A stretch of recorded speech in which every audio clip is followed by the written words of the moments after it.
We begin this hour with disturbing new details in the alleged plot against House Speaker Nancy Pelosi. Authorities say that the man accused of breaking into her home and attacking her husband also planned to take the speaker herself hostage, interrogate her during that encounter. A federal complaint alleges that David DePape told police he was prepared to break into the speaker's house and break her kneecaps if he did not believe her answers to his questions. The 42-year-old is now facing a slew of charges. They include attempted murder, all of it in connection to the break-in. CBS News correspondent Jonathan Vigliotti joins us now from San Francisco, where he's been covering this from day one. Jonathan, thank you for being here. The suspect himself, what do we know about who he was and what he was trying to do? Yeah, Tony, officials describe a man driven by political extremism. According to investigators, DePape arrived here early Friday morning at Nancy Pelosi's home with a bag with several items, among them 2 hammers, tape, rope, and rubber gloves, as you mentioned.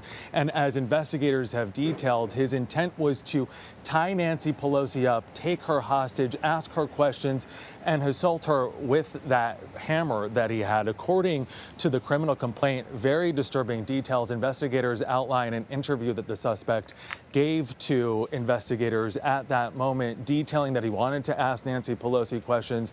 If she didn't answer those questions correctly, he was going to break her kneecaps, all in some twisted, apparent effort to put her in a wheelchair so that she would have to be pushed through Congress to apparently send some kind of message to lawmakers that there are consequences to action. So when we talk about political extremism, I think the highlights and really lowlights from this criminal complaint really put that into perspective. Really, just horrific.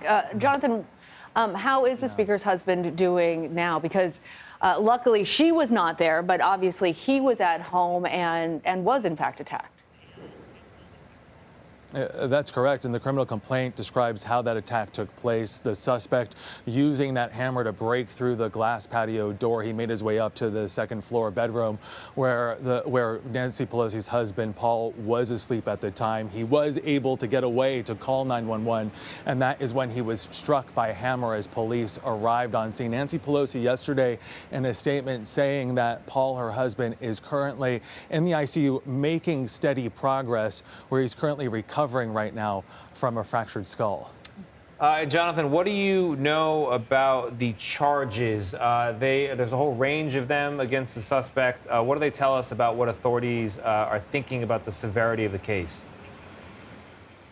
Yeah, state and federal charges range anywhere from kidnapping to attempted murder. I think the swiftness in which these charges were filed and came down really show how clear officials here want to be in sending a message against political violence. Of course, there is only so much the law can do to fight misinformation and conspiracy theories, which may have played a role in driving the attack here. We know that DePape has a long history of espousing political conspiracy theories, and I think that is putting it lightly. CBS News has reviewed a number of his social media accounts where he ranges in things from denying the Holocaust to also denying the results of the 2020 election. Ahead of the midterms, we also want to point out that security has been stepped up around certain lawmakers. There is question this morning about whether or not that service will be extended to family members as well.